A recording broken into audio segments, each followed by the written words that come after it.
وما أرسلناك إلا رحمة للعالمين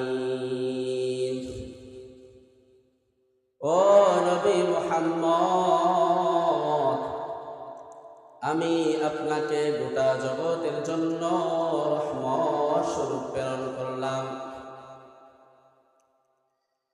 এই আয়াতের ব্যাখ্যায় ইমাম তাবরী রাহমাতুল্লাহি আলাইহি বলেন, তাফসীরে তাবরীর 18 নম্বর খণ্ডের 552 নম্বর পৃষ্ঠায় ইমাম তাবরী রাহমাতুল্লাহি আলাইহি বলেন, আন্নাল্লাহ আরসালা মুহাম্মাদান নাবিয়্যান ওয়া রাহমাহ লিজামিইল আলামি মুমিনিহিম ওয়া কাফিরিহিম।